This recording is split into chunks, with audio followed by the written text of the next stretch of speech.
हिंदी के विशेषज्ञ प्रवक्ता रामेंद्र शुक्ला क्लास ज्वाइन करने के लिए हमारे यूट्यूब चैनल को सब्सक्राइब करें। सुप्रभात प्यारे छात्रों, जैसा कि मैं कक्षा 12-11 के विद्यार्थियों के लिए पूर्व के वीडियो में मैं अलंकारों की चर्चा किया था, तो आज मैं इस दूसरे भाग अलंकार के दूसरे भाग में मैं पुनः उपस्थित हुआ हूँ। तो छात्र 1 से 2 बार इस वीडियो को देखा करें और निश्चित रूप से जो भी बताया गया संदर्भ है उससे अवगत हो लिया करें। तो प्यारे छात्रों, आप ध्यानपूर्वक इस वीडियो को देखेंगे तो अलंकार समझने का जो डर है वह समाप्त हो जाएगा। तो प्यारे छात्रों, आप इसको देखें। अलंकार के दूसरे सेशन में आप यमक अलंकार को पढ़ें।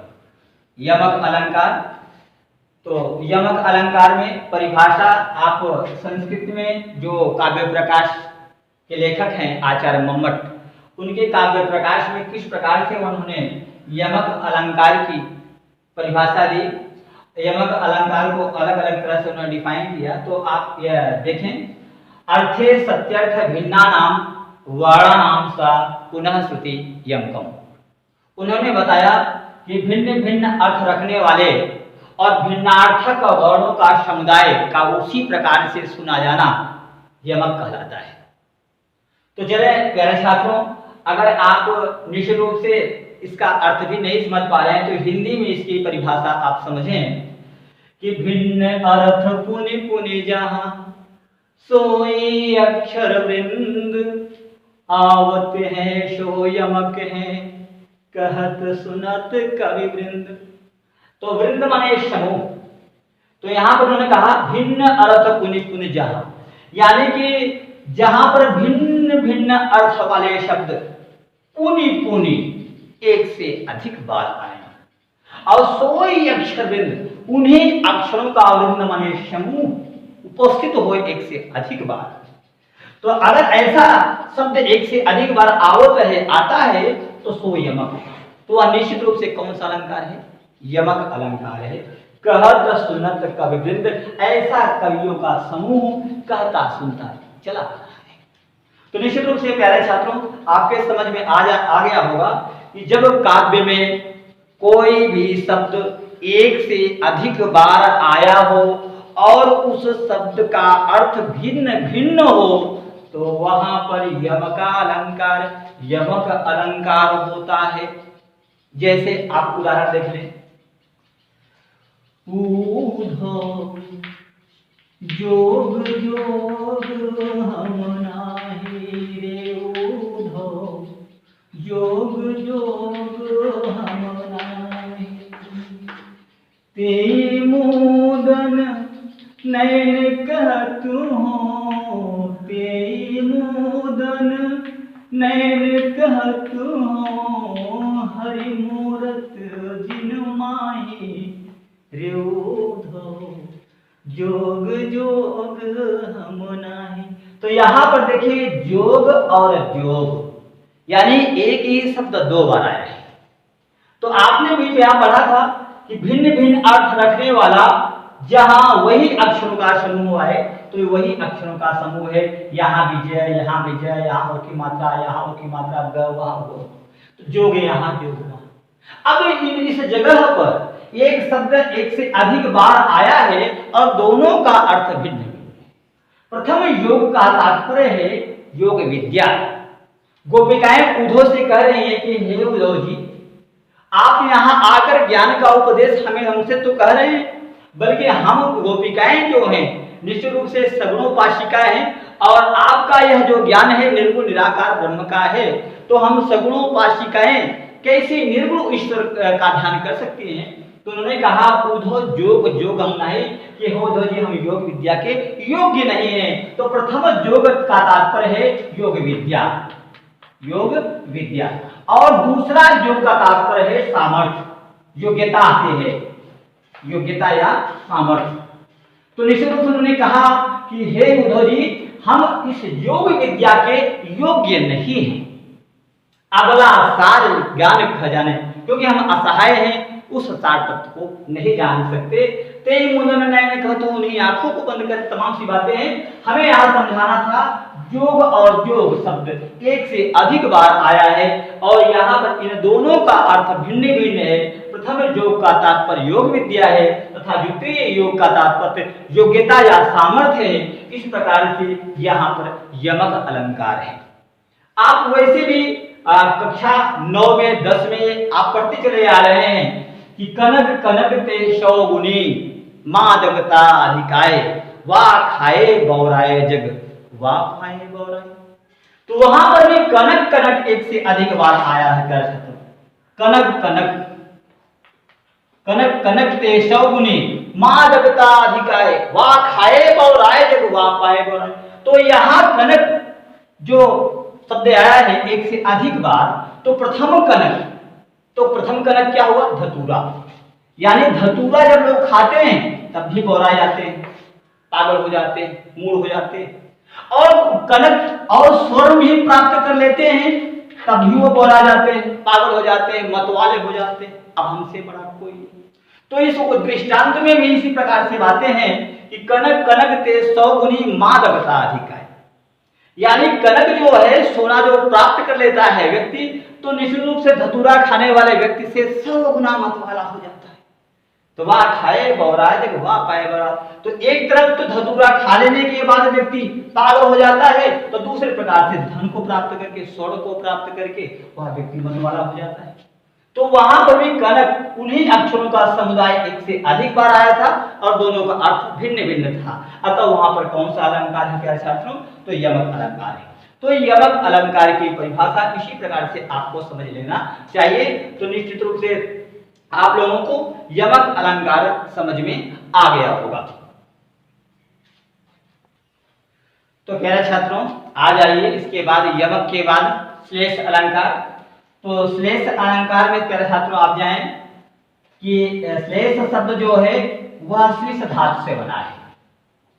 किस धातु से बना है प्यारे छात्रों? श्लिष धातु से बना है, जिसका अर्थ है चिपकना। चिपकना यानी कि श्लिष धातु श्लिष्यते अनेन इति श्लेषः, अर्थात जिसमें अनेक अर्थ चिपके हुए हों उसे श्लेष कहते हैं। तो निश्चित रूप से श्लेष अलंकार में एक ही शब्द में अनेक अर्थ चिपके हुए होते हैं और जब उस शब्द का अर्थ बदलता है तो पूरे वाक्य का अर्थ बदल जाता है। आप छात्र बार बार कहते हैं कि सर निश्चित रूप से मैं यमक और श्लेष में भेद नहीं कर पाता, भेद नहीं जान पाता और मुझसे गलत हो जाता है। और आप इसको बताएं कि किस प्रकार से यमक से यह भिन्न है। तो छात्र ध्यानपूर्वक इस वीडियो को देखेंगे तो इस प्रकार की शंकाएं जो उनके मन मस्तिष्क में उभरती हैं वो उभरना बंद है। तो आपको ये जानना चाहिए कि इसमें एक ही शब्द कोई श्लिष्ट हो जाता है और उस श्लिष्ट शब्द के अर्थ बदल जाने पर पूरे वाक्य का अर्थ परिवर्तित हो जाता है। जैसा कि परिभाषा हमने संस्कृत में यहाँ लिखा है प्यारे छात्रों, तो वाच्य भेदेन भिन्ना यदि युगपद वा भाषण स्पृशः श्लेषयन्ति शब्दाश्लेषो सावक्षरयादि विरष्टधा। तो अक्षर आदि के भेद से 8 प्रकार का श्लेष होता है। बार बार कंपटीशन की परीक्षाओं में पूछा जाता था कि श्लेष अलंकार के कितने भेद होते हैं। तो कितने होते हैं क्या छात्रों? तो यहाँ पर लिखा हुआ है अष्टधा, यानी कि श्लेष अलंकार के 8 भेद होते हैं। ठीक है ना? तो आप इसको भी जानते रहे। तो वाच्य भेदेन भिन्ना यद युगपद भाषण स्पृशः, यानी कि इन्होंने बताया कि भाषण के समय वाच्य भेदेन, वाक्य भेद होने पर, भेद के द्वारा भिन्न होने पर भी जो भाषण के द्वारा कहा जाए श्लेषयन्ति शब्दाश्लेषो, और उस शब्द में अनेक अर्थ चिपके हुए हों तो उसे श्लेष अलंकार कहता है। और यह श्लेष अलंकार अक्षर आदि के भेद से 8 प्रकार के होते हैं। तो इस प्रकार से प्यारे छात्रों काव्य प्रकाश में मम्मटाचार्य ने इस प्रकार से श्लेष अलंकार की परिभाषा दी है। तो प्यारे छात्रों आप जाने कि जब काव्य में, हिंदी में आप इसे समझें कि जब काव्य में कोई भी शब्द एक बार प्रयुक्त हो और वह श्लिष्ट हो और उसके अनेक अर्थ हों तो निश्चित रूप से उस शब्द के अर्थ के बदल जाने पर पूरे वाक्य का अर्थ बदल जाता है, तो वहां श्लेष अलंकार होता है। तो श्लेष अलंकार की परिभाषा छात्र इसी प्रकार से लिखेंगे कि श्लेष शब्द श्लिष्ट धातु से घय प्रत्यय करने पर, श्लिष्ट धातु से छात्रों घय प्रत्यय करने पर बनता है, जिसका अर्थ होता है चिपकना। अर्थात जब काव्य में कोई ऐसा शब्द हो जिसके अनेक अर्थ हो और वह पद श्लिष्ट हो जाता है, और श्लिष्ट होने के कारण निश्चित रूप से जब उस शब्द का अर्थ परिवर्तित होता है तो पूरे वाक्य का अर्थ प्यारे छात्रों बदल जाता है। तो वहां पर श्लेष अलंकार होता है और इस श्लेष अलंकार के 8 भेद होते हैं। तो इस प्रकार से आप उसको जान सकते हैं। तो निश्चित रूप से हम आपको इसका एक उदाहरण देते हैं तो अच्छी तरह से आपको समझ में आ जाएगा। तो इस श्लेष अलंकार का उदाहरण जाने प्यारे छात्रों कि अजो तरौना हीर हो श्रुति सेवतिक रंग, नाक बास बेसरिले हो बसी मुख तनु के संग। तो इस प्रकार से कबीर बिहारी लाल ने बिहारी सतसई में यह दोहा लिखा प्यारे छात्रों, और इसके 2 अर्थ निकलते हैं, एक सत्संगत के पक्ष में और दूसरा आभूषण के पक्ष में। तो प्यारे छात्रों अगर हम आभूषण के पक्ष में देखें तो निश्चित रूप से इसका अर्थ भिन्न हो जाता है, और सत्संगति के पक्ष में प्यारे छात्रों इसका अर्थ भिन्न हो जाता है। यहां एक पद है श्रुति, प्यारे छात्रों श्रुति एक पद है और श्रुति पद यहां श्लिष्ट है। श्रुति पद यहां श्लिष्ट होने के कारण प्यारे छात्रों निश्चित रूप से यह श्लेष अलंकार का उदाहरण बन जाता है। और आप जानते होंगे जहां न पहुंचे रवि वहां पहुंचे कवि, और गागर में सागर भरने वाले कवि हैं कबीर बिहारी लाल जी। तो बिहारी लाल जी का यह दोहा है, इसको ध्यानपूर्वक आप समझ लें, और परीक्षाओं में भी यह उदाहरण सेम का सेम उदाहरण परीक्षाओं में पूछा जाता है कि इसमें कौन सा अलंकार है। तो निश्चित रूप से आपको जानना चाहिए प्यारे छात्रों इसमें श्लेष अलंकार है, क्यों है। आप स्पष्टीकरण लिखोगे प्यारे छात्रों, जब भी आप कक्षा 12 के विद्यार्थी बोर्ड परीक्षा में यमक श्लेष आदि अलंकार पूछें तो सबसे पहले आप परिभाषा देंगे, उसके बाद आप उदाहरण देंगे, और उदाहरण के बाद स्पष्टीकरण लिखेंगे। स्पष्टीकरण में प्यारे छात्रों आपको बताना होता है कि यह अलंकार कहाँ है, क्यों है और कैसे बना है अलंकार। तो निश्चित रूप से यह स्पष्टीकरण में आपको स्पष्ट करना होता है, तभी विद्यार्थी पूरे के पूरे अंक अर्जित करते हैं। तो देखिए यहाँ पर हम श्रुति, अगर श्रुति का अर्थ एक से अधिक है, श्रुति का तात्पर्य वेद भी है, वेदों को श्रुति कहा जाता है। वेदों को श्रुति क्यों कहा जाता है? क्योंकि गुरु शिष्य परंपरा थी और गुरु वेदों को सुनाता था और शिष्य उसका श्रवण करते थे। तो निश्चित रूप से सुनने सुनाने के कारण निश्चित रूप से वेदों को श्रुति कहा जाने लगा। तो श्रुति का तात्पर्य वेद ही है, और जहां से सुनाई देता है तो दूसरे श्रुति का अर्थ कानवी है। क्या साथियों? कान, कान मानी कर्ण, यानी कान जिससे आप सुनते हैं, तो इसका भी अर्थ श्रुति का मतलब होता है। तो देखिए प्यारे छात्रों, अगर हम यहाँ श्रुति का अर्थ बदलें तो निश्चित रूप से 2 अर्थ इसके निकल बन जाएंगे। आजो तरौना ही रहो, हम आभूषण के पक्ष में इसका अर्थ बताते हैं कि आजो तरौना ही रहो श्रुति सेवत इक रंग, यानी कि कानों का निरंतर सेवा करने वाला, इक रंग इकटक यानी निरंतर, यानी कानों का निरंतर सेवा करने वाला, कान में पहने जाने वाला आभूषण आजो तरौना ही रहो, आज तक तरौना नीचे को ही लटकता रह गया। वहीं पर नाक बास बेसरी रहो, वहीं पर बेसरी नामक आभूषण, जो नाक में पहना जाने वाला आभूषण है, बेसरी नामक आभूषण, नाक बास लहो बस मुक्तन के संग, मोतियों का साथ प्राप्त करके नाक बास लहो, नायिका के नाक पर यानी ऊंचे स्थान पर अपना स्थान प्राप्त कर लिया है। जबकि कान में पहने जाने वाला आभूषण कुंडल आदि कानों का निरंतर सेवा करता रहा, लेकिन निरंतर सेवा करते रहने पर भी अब आज तक नीचे को लटकता रहा।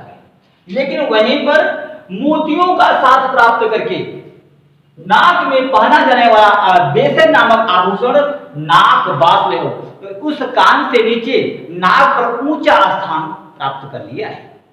तो आप देखें आभूषण के पक्ष में इसका अर्थ इस प्रकार से बन रहा है। अगर हम श्रुति का अर्थ वेद कर दें प्यारे छात्रों, तो इसका अर्थ बदल जाएगा। तब हो जाएगा कि वेदों का निरंतर अध्ययन करने वाला एक वेदाध्यायी आजो तरो ना, आज तक तरा नहीं, आज तक भव सागर को पार नहीं कर पाया। यानी वेदों का निरंतर अध्ययन करने वाला वेदाध्यायी आजो तरो ना, आज तक तरा नहीं, आज तक भव सागर से पार नहीं जा सका, आज तक मुक्त पुरुष नहीं हो पाया। लेकिन वहीं पर एक वैश्या, यहां वैश्य का अर्थ हो गया वैश्या, वहीं पर एक वैश्या मुक्तम के संग मुक्त पुरुषों का साथ प्राप्त करके नाक बास लहो, नाक माने स्वर्ग होता है क्या शब्द, नाक बास, नाक माने स्वर्ग, तो स्वर्ग में अपना निवास बना लिया है। वहीं पर एक वैश्या मुक्त पुरुषों का साथ प्राप्त करके स्वर्ग में अपना स्थान बना लिया है। तो यहाँ पर प्यारे छात्रों आपने देखा कि श्रुति जो पद था वह श्लिष्ट था, उसके एक से अधिक अर्थ थे। जब हम श्रुति का अर्थ जब हम कान किए तो इसका अर्थ बदल गया, और जब हमने श्रुति का अर्थ वेद कर दिया तो इसका अर्थ परिवर्तित हो गया। तो ये श्लेष अलंकार का उदाहरण है प्यारे छात्रों, इसको आपको समझ लेना चाहिए। फिर अगर दूसरे प्रकार से हम उदाहरण दें, बहुत ही प्रचलित उदाहरण, रहीमन पानी राखिए बिन पानी सब सुन, पानी गए न उबरे मोती मानुष चुन।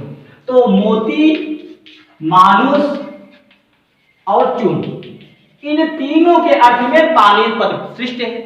जब पानी शब्द सृष्ट है तो वहां मोतियों के अर्थ के लिए कि पानी का अर्थ हो गया चमक। अगर मोती से चमक गायब हो जाए प्यारे छात्रों तो मोती का कोई मूल्य नहीं रहता।